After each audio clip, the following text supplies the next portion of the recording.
Ngerti saudara? Sebab sesuai dengan janjinya. Saya ambil satu ayat saja.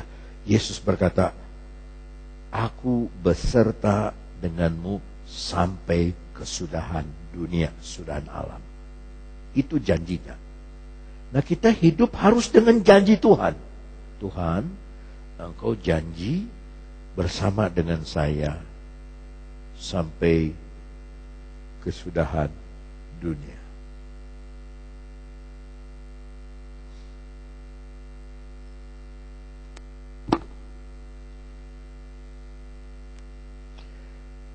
Di dalam bahasa Indonesia, tetapi sesuai dengan janjinya, kita menantikan langit yang baru dan apa saudara? Bumi yang baru, tapi tidak ditulis laut yang baru. Tidak. Kita ke belakang kepada kitab Wahyu.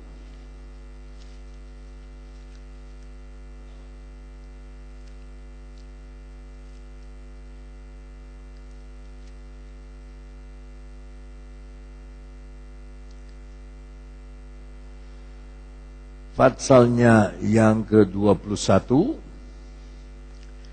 Lalu ayat 1, baca sama-sama. Lalu aku melihat pelan-pelan.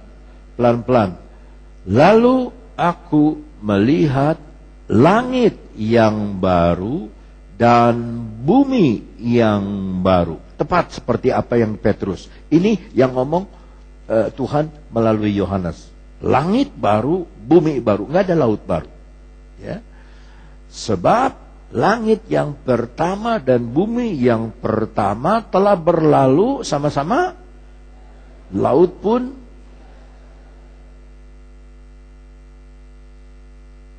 maka saya sekarang nih saya suka mikir. Kalau dulu masih sekolah minggu nggak mikir lagi, nyanyi aja. Berlayar ke surga, mari naik kapal Tuhan jurumudi. Nggak ada laut loh. Berlayar kemana? Laut tidak ada lagi. Waktu di dunia ada laut, maka Yesus ada di perahu. Waktu zaman Nuh ada bahtera, ada air bah. Tapi dia tidak, di akhir zaman, waktu Yesus datang, tidak ada lagi laut. Ayo kita baca sekali lagi, ayat 1. Lalu aku melihat langit yang baru dan bumi yang baru, sebab langit yang pertama dan bumi yang pertama telah berlalu, dan laut pun tidak ada lagi. Saya teruskan. Dan aku melihat kota yang kudus, Yerusalem yang baru, turun dari surga dari Allah, yang berhiaskan bagaikan pengantin perempuan yang berdandan untuk suaminya. Lalu aku mendengar suara yang nyaring dari tahta itu berkata, lihatlah, kemah Allah ada di tengah-tengah manusia, dan ia akan bersama-sama dengan mereka. Mereka akan menjadi umatnya dan ia akan menjadi Allah mereka. Dan ia akan menghapus segala air mata dari mata mereka. Dan maut tidak akan ada lagi. Tidak akan ada lagi perkabungan atau ratap tangis atau duka cita. Sebab segala sesuatu yang lama itu telah berlalu. Ayat 5 adalah hal yang penting. Ia yang duduk di atas tahta itu berkata, lihatlah, aku menjadikan segala sesuatu baru, dan firman-Nya, tuliskanlah, karena segala perkataan ini adalah jadi tidak akan mislep, tidak akan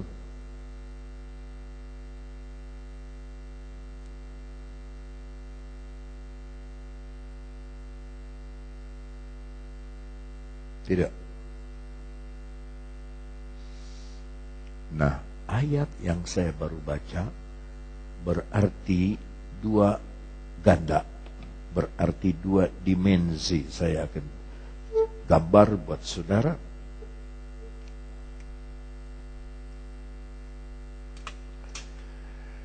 Dimensi pertama di sini, dimensi kenyataan atau dimensi fakta yang nanti kita akan lihat. Dimensi yang lebih tinggi adalah dimensi rohani, yang kadang-kadang kita tidak mau percaya ini. Sinilah gambar kehidupan. Dan ketika Wahyu ditulis, itu Wahyu 21 di sini, dia berkata ada langit baru, bumi baru, dan sebagainya. Yang kita baca itu di sini, langit baru, bumi baru. Tetapi ada arti rohaninya. Kalau saudara masih bisa ingat apa yang dikatakan oleh Rasul Paulus di dalam 2 Korintus 5 ayat 17, siapa yang ada di dalam Kristus adalah ciptaan baru. Yang lama sudah, sekarang di dalam Wahyu 21, bumi yang lama, langit yang lama sudah berlalu, laut pun tidak ada lagi. 2 Korintus 5:17, siapa yang ada dalam Kristus, dia ciptaan baru. Yang lama sudah berlalu. Nah, sekarang saya akan memberi perbandingan. Orang yang rohaninya matang, dewasa, tidak ada kesulitan percaya bahwa dia ciptaan baru. Yang lama sudah lewat, berlalu. Yang baru sedang datang. Faktanya nanti kita akan lihat.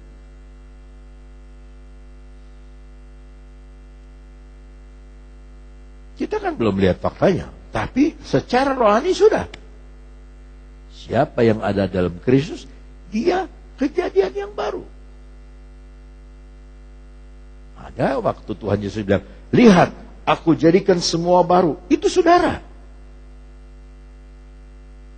Nah, kalau saudara masih pakai yang lama, masih pakai kekhawatiran, masih pakai ketakutan, masih pakai kesusahan, masih pakai keluh kesah, masih nyalahkan Tuhan, maaf. Kita bukan ciptaan baru. Kita masih ciptaan yang lama.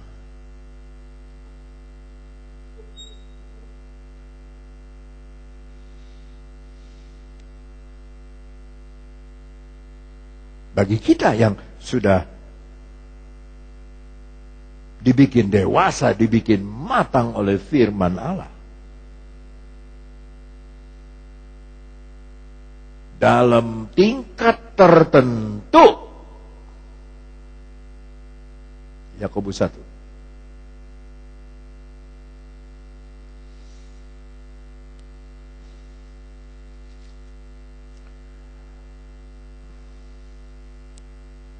Ayat 18.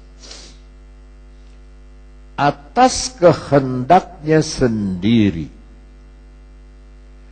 ia telah menjadi, saya mau tanya dulu, telah itu sudah belum? Sudah. Ia telah menjadikan kita oleh firman kebenaran, supaya kita pada tingkat yang tertentu. Jadi kita semua jemaat gereja Pantekosta di Indonesia, Cianjur, tapi tingkat rohaninya beda. Pada tingkat yang tertentu menjadi anak sulung. Apa sih Om artinya anak sulung? Nih, di keluarga Yahudi, anak sulung dapat 2/3 warisan. Anak kedua, ketiga, keempat, kelima, keenam itu 1/3 dibagi semua. Maka itu sebabnya hak kesulungan jangan dijual. Maka Tuhan marah sama Esau karena dia sulung, dia jual sama Yakub hanya dengan semangkok kacang merah. Sebab apa? Dia dapat 2/3 dari warisan.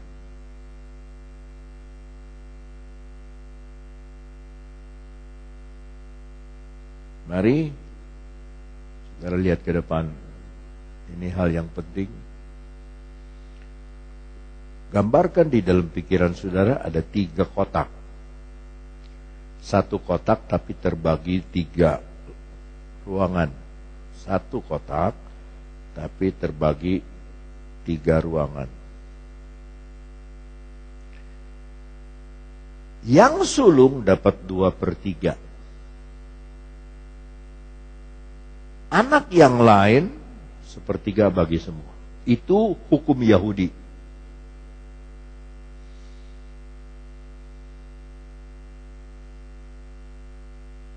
Siapa yang harus dapat 2/3? Anak sulung. Yahudi itu anak sulung.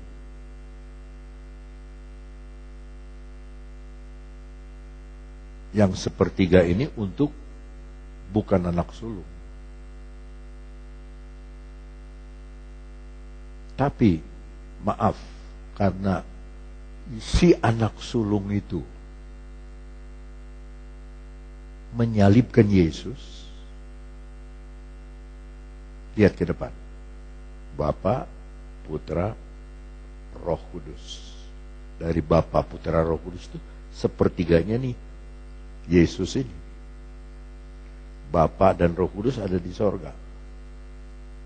Ini orang Yahudi percaya. Mereka nggak percaya Yesus. Maka Yesus ini untuk banyak bangsa. Orang Yahudi kan anggap mereka aja yang selamat. Yesus yang 1/3 ini dibagi untuk banyak orang, banyak bangsa, segala bangsa, Amerika, semua yang percaya kepada Yesus dapat yang 1/3. Tetapi sekarang yang terdahulu jadi terkemudian, yang terkemudian jadi terdahulu pada tingkat yang tertentu. Ayat 18. Supaya kita pada tingkat yang tertentu menjadi apa? Anak sulung. Sekarang dirubah. Kita yang dapat 2/3. Kenapa? Karena yang 1/3 kita udah dapat. Yesus. Bapa dan Roh Kudus akan diberi kepada kita. Begitu kita terima Yesus, kita mendapat semua kekayaan warisan surga. Kita jadi anak sulung. Itu jelas sekali kalau saudara baca dalam pelajaran anak terhilang. Yang kabur siapa? Bungsu atau sulung?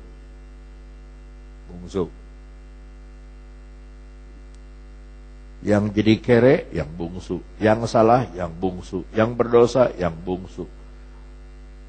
Yang kelaparan, yang bungsu. Yang telanjang, ya bungsu. Yang susah, ya bungsu.